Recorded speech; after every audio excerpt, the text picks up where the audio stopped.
Black holes are not just cosmic curiosities. They are the ultimate expression of gravity's power. Places where space and time break down, where matter is crushed into infinite density, and where even light cannot escape.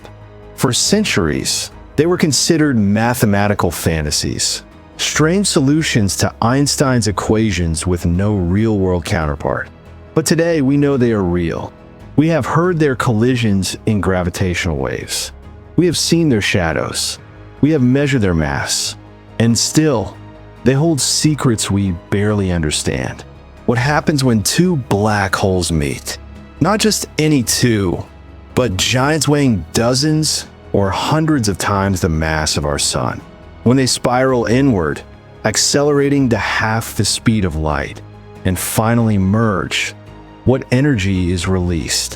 What space-time ripples are created? What becomes of the monsters themselves? And what does this mean for the fate of galaxies, stars, planets, and life itself?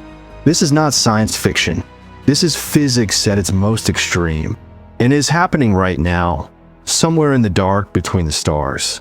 We just didn't see it until recently, until we learned how to listen. The idea of an object so dense that light cannot escape was first proposed in 1784 by the British astronomer John Michell. He called it a dark star.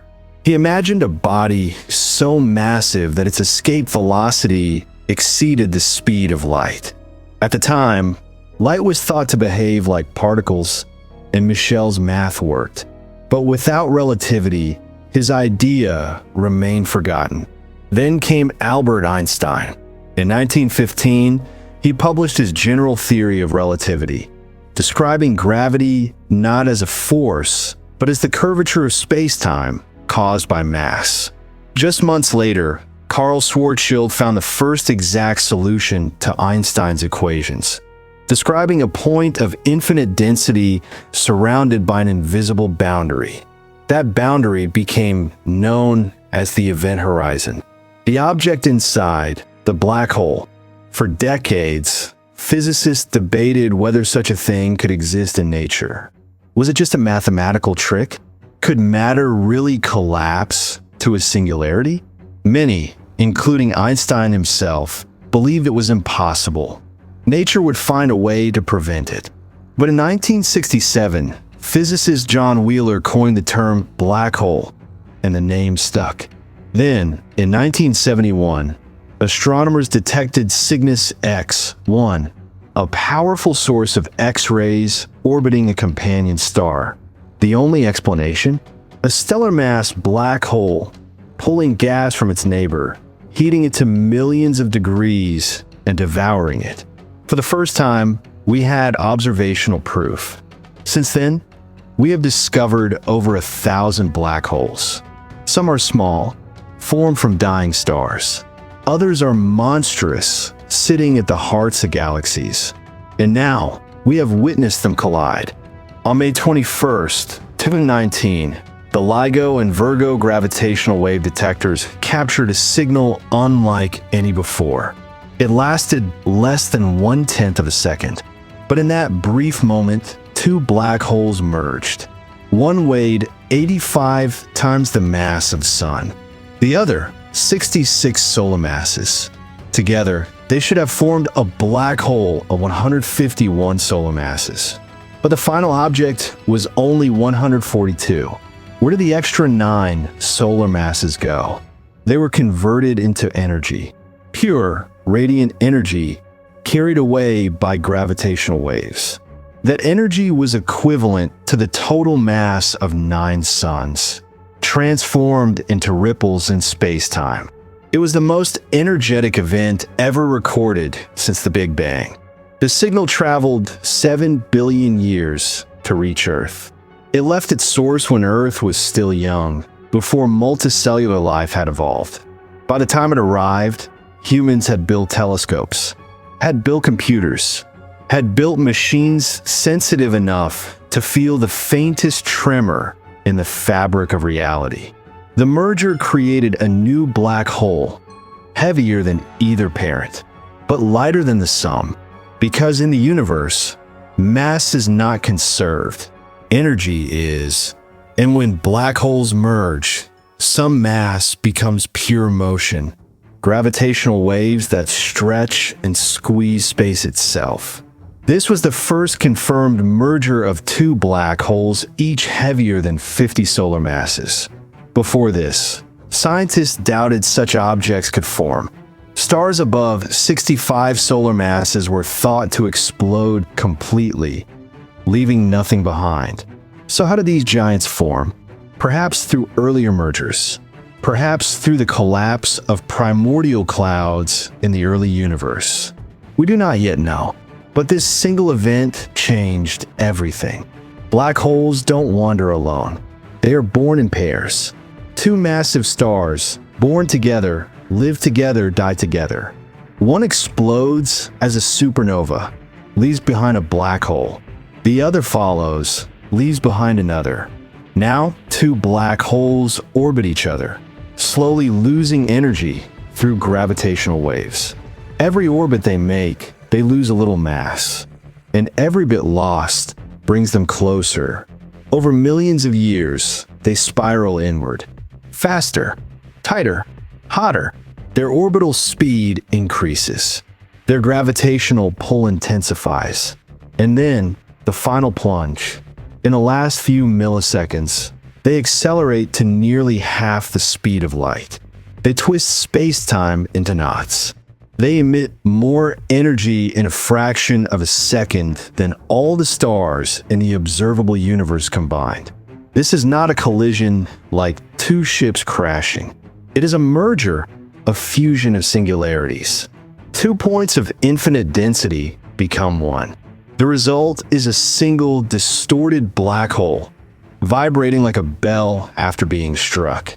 These vibrations, called Ringdown, last only seconds, but they carry the fingerprint of the merger, the masses, the spins, the angle of impact. And from that, we learn. But not all black hole pairs are born from stars. Some are born from galaxies. When two galaxies collide, their stars rarely crash, but their cores do. At the center of nearly every large galaxy lies a supermassive black hole, millions or billions of times heavier than the sun. When galaxies merge, these central monsters begin to orbit each other, slowly, deliberately, over hundreds of millions of years. They pull gas, dust, stars into swirling disks. They heat the universe around them. They become quasars, the brightest objects in the cosmos. One such system is 3C75 in the center of the dumbbell galaxy NGC 1128. Two supermassive black holes, separated by 25,000 light-years, orbit each other, each weighing hundreds of millions of solar masses. They are connected by jets of plasma, beams of energy stretching across space. Another system, NGC 6240, contains 3 supermassive black holes. 2 orbit each other 645 light-years apart. The third, much larger, orbits them from 3,000 light-years away. All 3 will eventually merge. The energy released will be unimaginable. And the most distant, NGC 3758, has 2 supermassive black holes orbiting 11,000 light-years apart. They are too far to merge soon, but given enough time, they will. In 100 billion years, they will be the last lights in the sky before the darkness. Not every close encounter ends in union. Black holes can pass near each other and fly apart. It depends on their mass ratio, their relative speed, their trajectory. If they approach at a shallow angle, they may slingshot around each other, stealing momentum, and drift away forever. If their speeds are too high, they won't lose enough energy to spiral inward. Gravitational waves are weak. Only when they're very close, within a few Schwarzschild radii, do they begin to radiate strongly. Until then, they dance, like two dancers circling each other, never quite touching. Scientists call this the last parsec problem. Why do some binary black holes stall at distances of 1 parsec, about 3 light years, and never merge? Is it because there isn't enough gas to carry away their angular momentum? Or because they're simply too far apart? We don't know, but we are watching, and every new detection gives us data. Every signal, a clue. The universe is giving us a lecture, and we are learning to listen. After the merger, the new black hole is not smooth. It is lopsided, twisted, wrinkled. It vibrates. It pulses. It emits gravitational waves in a pattern called ringdown, like the sound of a bell settling after being struck. These vibrations decay exponentially. Within seconds, the distortions fade. The black hole becomes spherical, perfect, quiet, stable. Now as a Kerr black hole, spinning, silent, hungry, it begins to feed gas, dust, stars, anything that drifts too close. It forms an accretion disk, a blazing ring of plasma hotter than the core of a star. Radiation pours out, X-rays, gamma rays, ultraviolet. If this black hole sits in the center of a galaxy, it may become a quasar, shining brighter than 1 trillion suns. But if it floats in empty space, it will grow slowly, feeding on stray atoms, on interstellar gas, on the occasional star that wanders too close.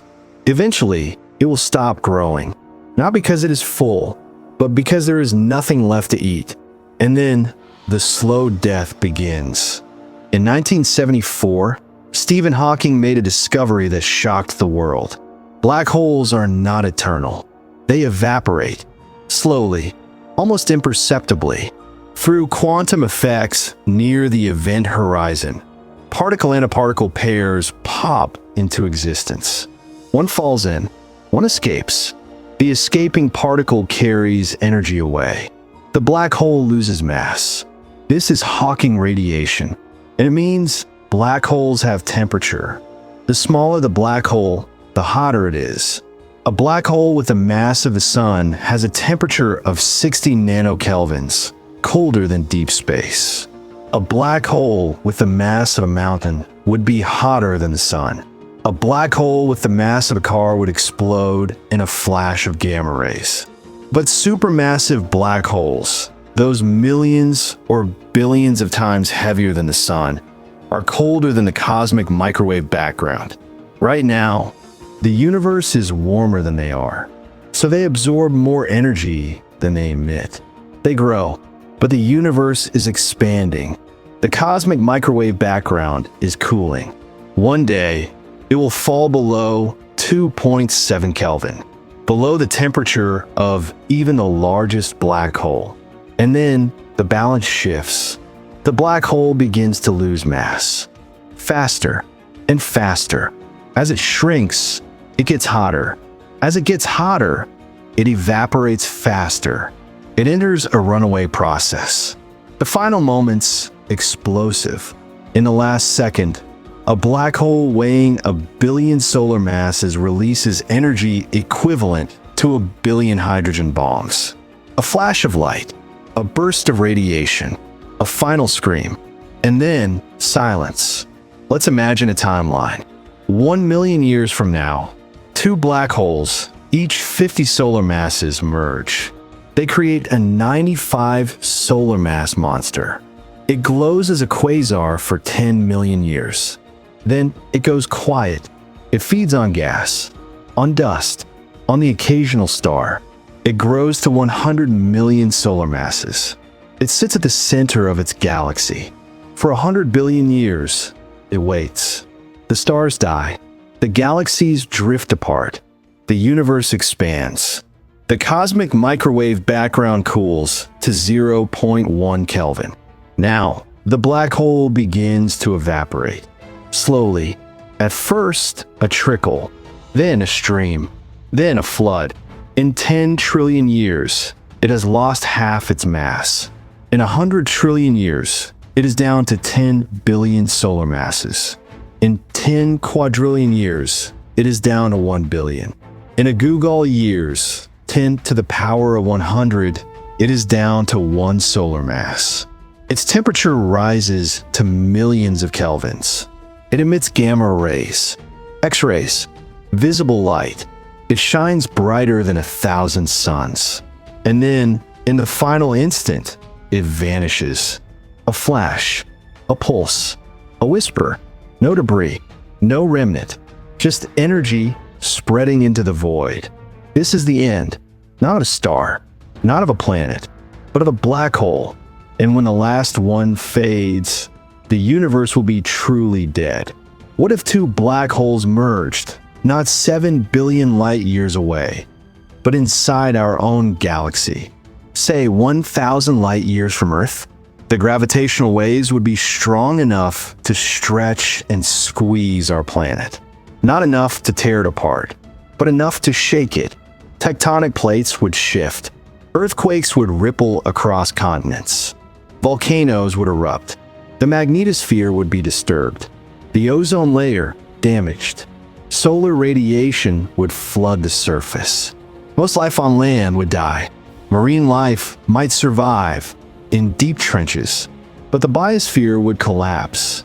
The electromagnetic pulse from the accretion disk would fry satellites, disable power grids, erase digital memory. And if the merger involved a pair of supermassive black holes, even farther away, say 10,000 light years, the radiation alone could sterilize the surface. We would not hear it coming. We would not see it. Gravitational waves pass through everything unimpeded. The first sign, the sudden rise in radiation. Then the silence. Then the dark. We are not safe, but we are also not doomed. Such events are incredibly rare. The nearest known black hole is 1,500 light years away, and it is alone, quiet, waiting. So the odds are low, but the consequences are absolute. When the last black hole evaporates, what remains? Photons, electrons, positrons, neutrinos, dark matter particles, all spread thin. No structure, no gravity wells, no stars, no planets, no heat, no cold, just uniformity, absolute zero, maximum entropy, the heat death. Time loses meaning, because without change, there is no time, no movement, no thought, no observer, no question, no answer. The universe becomes a perfect vacuum, a silent, infinite sea of nothing. No light, no sound, no memory, no echo. Even the photons, once traveling at light speed, will redshift into oblivion. Their wavelengths stretched beyond infinity. Their energy reduced to zero. And then nothing. Not even space. Not even time. Just the absence of everything. This is not a bang. Not a whimper. It is the end of possibility. The end of story. The end of wonder. And yet, here we are. Alive. Aware. Asking. Watching. Wondering. Even though we know we will vanish. Even though we know our names will fade. Even though we know the universe will forget us. We still look up and we still ask, what happens next? And that is the greatest miracle of all. Black holes are not monsters. They are not demons. They are not gates to hell. They are the final stage of gravity's triumph. The point where matter surrenders. Where space bends beyond breaking. Where time folds into itself. And yet even they die, slowly, quietly, eventually, they give back to the universe what they took. Energy, light, motion, and in their death, they remind us. Nothing lasts. Not stars, not galaxies, not even the darkest holes. But while they exist, they shape the cosmos. They trigger star formation. They drive galaxy evolution. They forge heavy elements. They are the engines of creation and the architects of destruction. We are made of stardust, and we are made of black hole ashes. Every atom in your body was forged in the heart of a star. That star died. It collapsed. It became a black hole. It evaporated. Its energy returned. And now, you are here, breathing, thinking, looking up, wondering. You are the universe remembering itself, even as it dies. So keep looking, keep listening, keep asking, because while you do, the universe is still alive, and so are you. We hope this journey ignited your curiosity. Stay with us as we explore the darkest, deepest, and most violent forces shaping the cosmos. Subscribe and join us for the next discovery.